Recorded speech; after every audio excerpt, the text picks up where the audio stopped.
to questions of the department, and Senator Ludlam is first out of the blocks.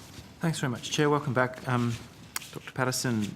I've really only got two for you today. 2015 is getting pretty close, so I'm just wondering whether ANSTO could talk us through your work program for repatriating the spent fuel from Europe, which I understand is still scheduled to take place next year. Can you just talk us through what that's actually going to look like, what the status is, and what we can expect to see next year? Thank you, Senator. Thank you, Chair. My name is Dr. A.D. Patterson. I'm the Chief Executive Officer of the Australian Nuclear Science and Technology Organisation.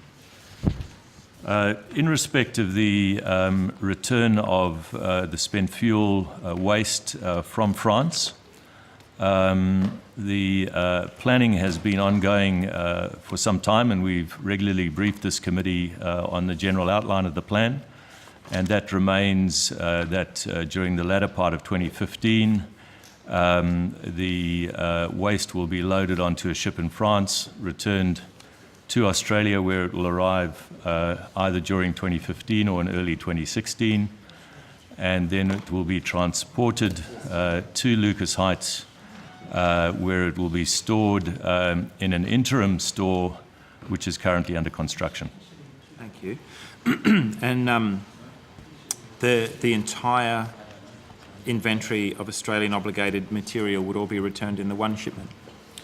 The single shipment will deal with all of the obligations in relation to the French reprocessing of high-fire fuel, which has been completed, and we've been able to inspect the outcome of that.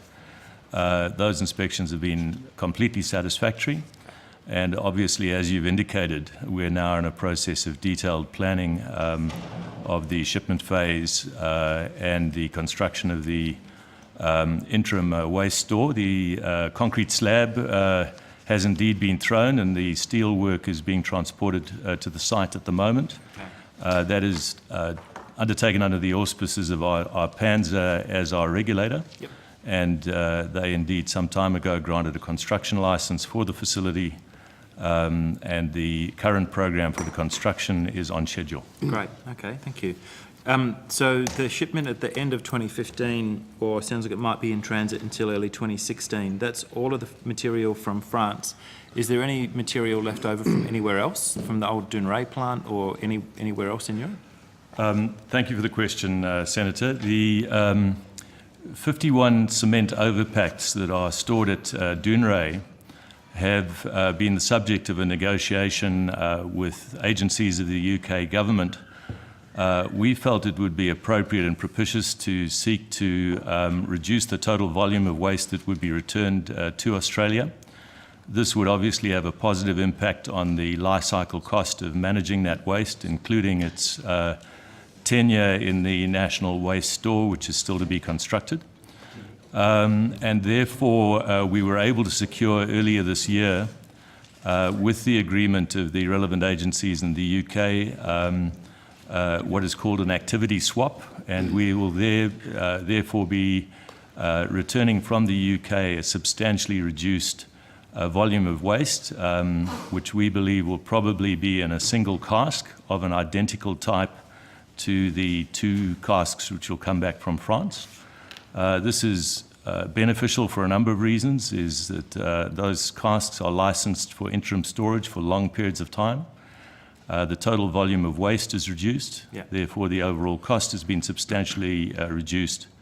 And we were very pleased to brief our board recently on this outcome, which is positive for Australia, both in terms of the volume of waste and the overall lifetime management costs. So the radioactivity is the same? Yes. It's not the same material at all? It's the same net radioactivity? That's just okay. And what form is it in if I open up the cask? The waste is vitrified in glass, so it's a fairly similar but slightly different process to the French process. Yeah.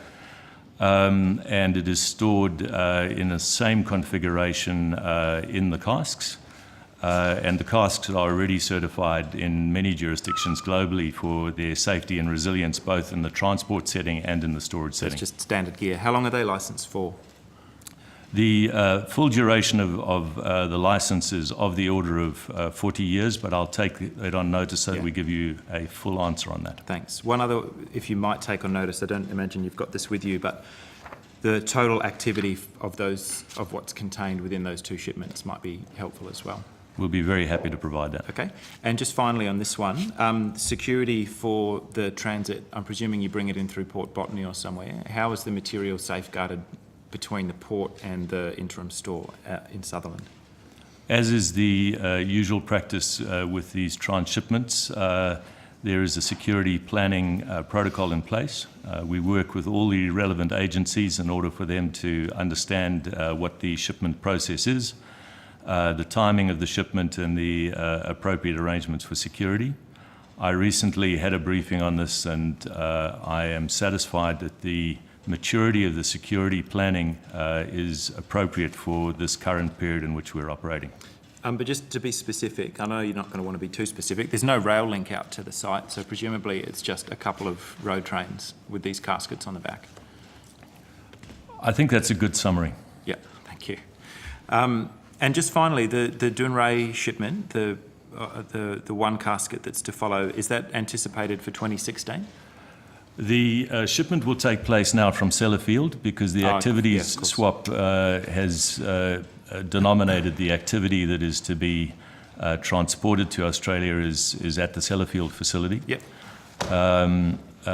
We understand that the shipment timing is associated with the finalisation of arrangements that they have with a number of people who have waste take-back programs associated with the Sellafield facility. Right, but there's no contractual urgency or anything from our side?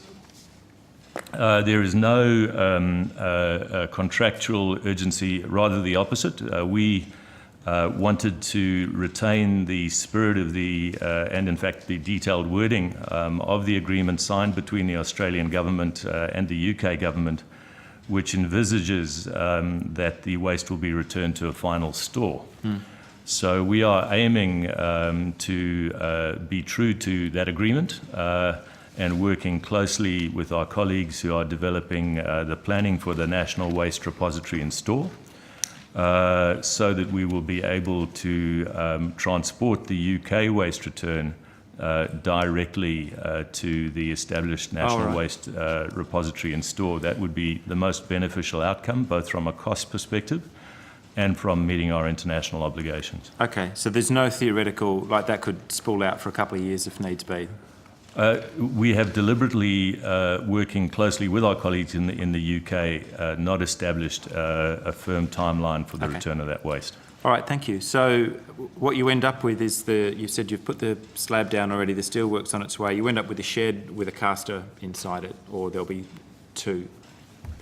Yes. That's that configuration for the time being. It's a very carefully crafted and designed interim storage facility.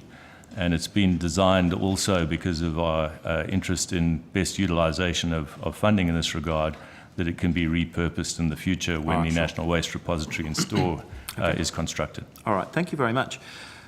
Is the shed hardened at all? In the same way as the reactor building is in a cage, what form of protection exists for this spent fuel or the reprocessing waste? The basic protection barriers, starting from the vitrified waste, the vitrified waste itself is a barrier. Yeah.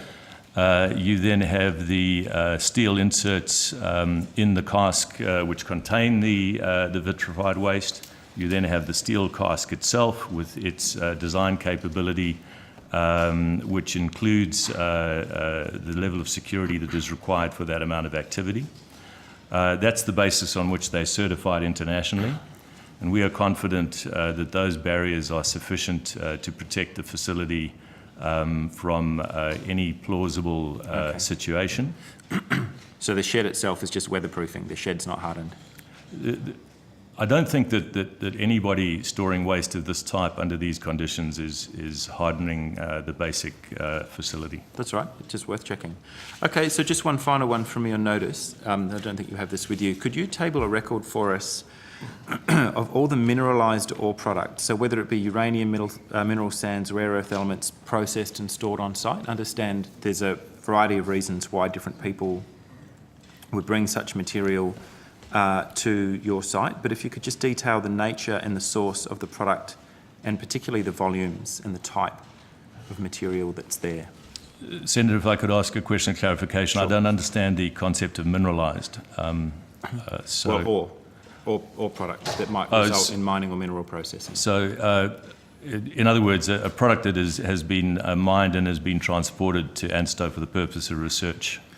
Yeah, whether it be uranium or thorium or zirconium or any, ores or other mineralised materials that are there, apart from your radiopharmaceutical work and that kind of stuff. What you are asking for is an inventory of our current holdings. We'll provide an inventory. Yeah, that'd be greatly appreciated. Look, I think that is all I had. When will you know when that shipment from France is due to return to Australia?